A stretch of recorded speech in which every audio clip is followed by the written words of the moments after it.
Itu yakni tanggal 1 Syawal. Karena Idul Fitri itu hari raya kecil. Hari raya yang besar adalah Idul Adha. Makanya sama orang Jawa diarani riyoyo besar, bodo besar. Idul Fitri itu hari raya kecil. Coba kita bandingkan, kenapa Idul Fitri disebut hari raya kecil, Idul Adha disebut hari raya besar. Memang Idul Adha lebih besar daripada Idul Fitri. Idul Fitri waktunya cuma 1 hari, yakni tanggal 1 Syawal tok. Sedangkan Idul Adha waktunya 4 hari. Tanggal 10 Zulhijjah ditambah 3 hari tasyrik, 11, 12, dan 13 Zulhijjah. Dari segi waktu aja Idul Fitri kalah.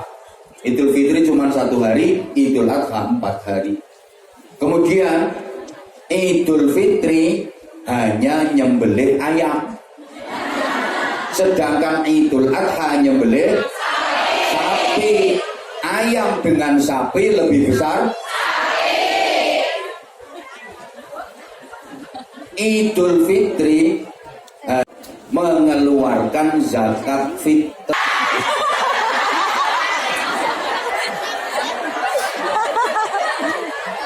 Nah, demikian pula sama-sama menjalani ibadah Ramadan. Pasca Ramadan, kalau nggak tahu pasca Ramadan itu selesai Ramadan. Umat Islam itu ada 3 semangat. Ada semangat pengajian, itu Syawalan. Ada semangat halal bihalal, yang dangdutan. Ada semangat Lebaran, itu yang jaranan.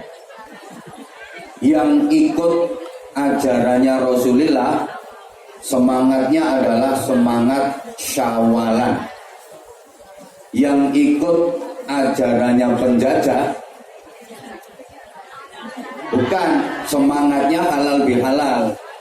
Yang ikut ajarannya simbah-simbah, semangatnya Lebaran.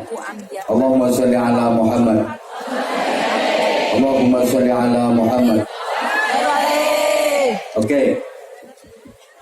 Kalau kita simpulkan begini, Lebaran itu semangatnya orang awam, kaum abangan. Halal bihalal itu semangatnya priayi, kaum celonoan. Syawalan itu semangatnya santri, kaum sarungan.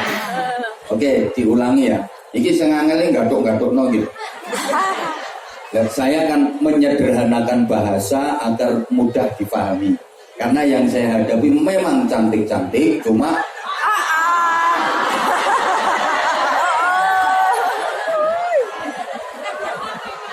Lebaran itu semangatnya, maaf, orang awam yang nggak bisa ngaji, kaum abangan. Rumah nonton? Biasa disebut kaum abangan. Orang awam yang nggak bisa ngaji biasa disebut kaum abangan. Kalau halal bihalal semangatnya priayi dan masa kini, kaum celonoan. Sedangkan Syawalan itu semangatnya santri, kaum sarungan. Gini ya, semangat Lebaran, semangatnya kaum awam itu begini. Bulan Ramadan dianggap sebagai bulan penjara. amaliyah Ramadan adalah kerja paksa, sehingga hari-hari dilalui dengan terpaksa dan menderita.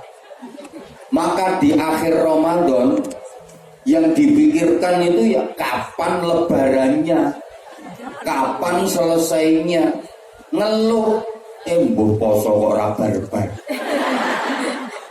Kenapa kok yang diharapkan puasa segera berakhir? Sebab sebelum Ramadan berteman dengan setan. Sebelum Ramadan dia kawannya setan. Begitu masuk bulan Ramadan, setan di penjara. Dia sedih, pisah sebulan dengan kawannya yang di penjara itu betah. Maka akhir Ramadan tidak berpikir untuk mendapatkan Lailatul Qadar. Akhir Ramadan bukannya meningkatkan kualitas ibadah, bukannya menambah prestasi ibadah, tapi akhir Ramadan itu yang dipikirkan kapan setan temennya itu dibebaskan dari penjara agar dia bisa bergandeng tangan lagi dengan setan. Maka begitu memasuki Lebaran adalah hari-hari penuh diare. Begitu puasa tamat, maksiat kumat. Begitu Lebaran, ibadahnya ikut-ikut bubaran. Ada apa enggak yang seperti itu? Ada. Orangnya sekarang pegang HP.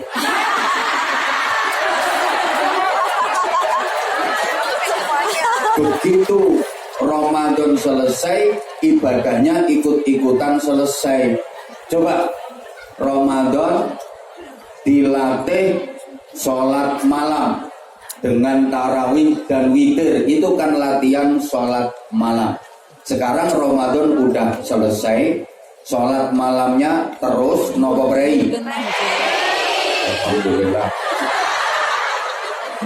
Yang ngomong terus itu kayaknya meragukan. Ramadan kemarin dilatih baca Al-Quran, entah sehari 2 juz, sehari 1 juz, minimal sehari 1 lembar. Sekarang Ramadan sudah lewat, baca Qurannya terus nopo prei. Nah itu yang dimaksud semangat Lebaran. Begitu Ramadan tamat, maksiat kumat. Begitu setan dilepaskan, sama setan rangkul-rangkulan. Ada orangnya pokoknya deket sabda.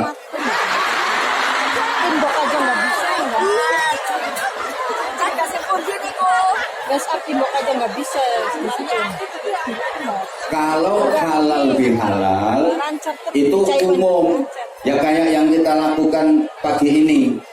Iki insya Allah halal bihalal.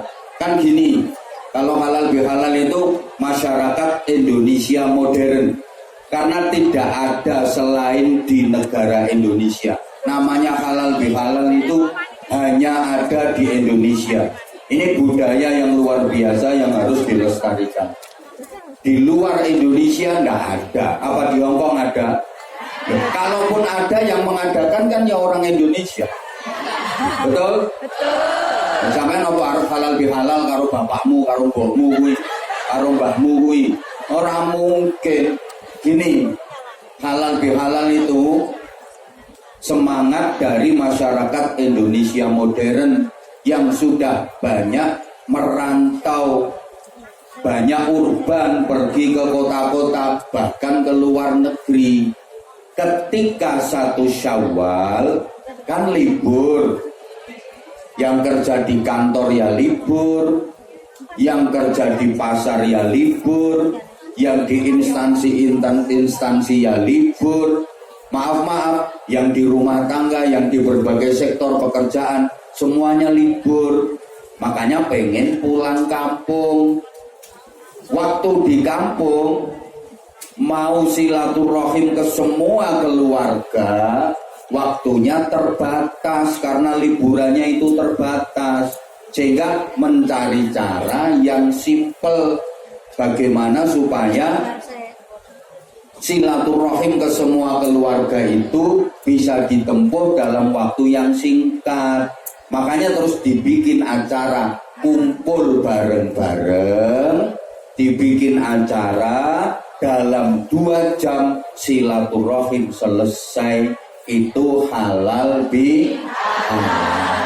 Nah, sedangkan Syawalan itu semangatnya kaum sarungan, semangatnya santri, kaum gamisan.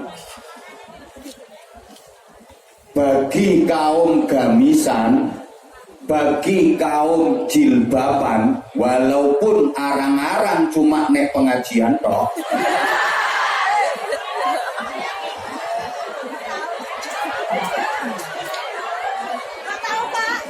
Idul Fitri itu cuma 1 hari tok til. Ayo toh, cuma 1 hari tok. Nah, itu memang gandengannya nggak usah dirubah.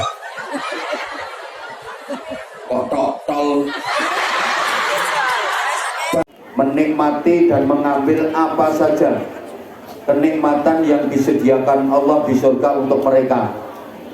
Perhatikan kata-kata mereka bebas menikmati dan mengambil apa saja yang disediakan Allah di surga untuk mereka.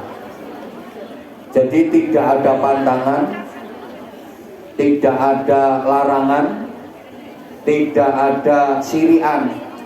Berarti ini beda dengan yang didapat Nabi Adam dan Ibu Hawa dulu waktu masih ditempatkan di surga. Kan ceritanya Nabi Adam sama Ibu Hawa ditempatkan di surga, dipersilahkan untuk menikmati semua fasilitas yang disediakan Allah di surga. Betul? Yes, gak reken. Tapi Nabi Adam masih ada larangan. Wala taqraba hadhihi syajarah. Dilarang mendekati syajaratul khuldi. Masih ada larangan kan?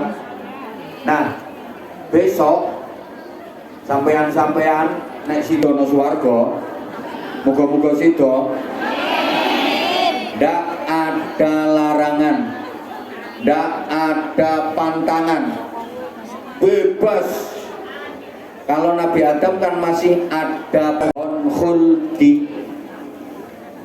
Akhirnya dengan skenario dari Allah, Nabi Adam melanggar larangan itu, mendekati, memetik dan memakan buah dari syajaratul khuldi, sehingga beliau berdua dikeluarkan dari surga.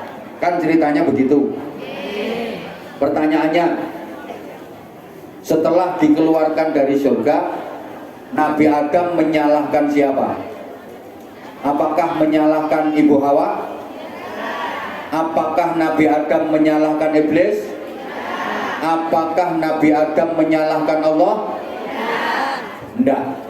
Nabi Adam menyalahkan dirinya sendiri dengan ungkapan yang sangat terkenal. Itu juga afdal sekali kita perbanyak dibaca agar diampuni Allah dosa-dosa kita.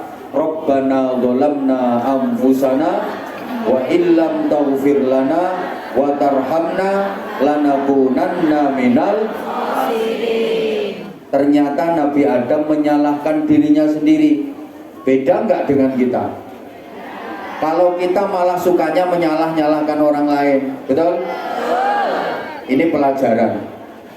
Kita harus lebih evaluasi diri. Jangan suka menyalahkan pihak lain, tapi salahkan diri kita sendiri.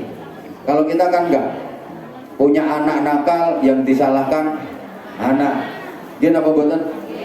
Wis gak direken aku. Duwe kanca ndablek sing disalahno ya kancane.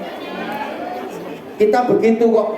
Bahkan jadi ustadz aja, ada jamaah diceramai nggak perhatiin, yang disalahkan jamaahnya. Padahal asli ini bukan kesalahan jamaah. Emang ceramahnya nggak menarik, emang ustadznya nggak menarik, tapi yang disalahkan jamaahnya, betul? Kita memang suka menyalahkan orang lain. Punya anak nakal, anak yang disalahkan. Punya tetangga nggak mau akur, tetangga yang disalahkan. Padahal kemungkinan besar yang salah kita. Nah, kalau kita mau belajar dari Nabi Adam, insya Allah kita dicintai Allah. Nabi Adam sama iblis itu kan dulunya sama-sama di surga, sama-sama diusir dan dikeluarkan dari surga, tapi nanti endingnya berbeda.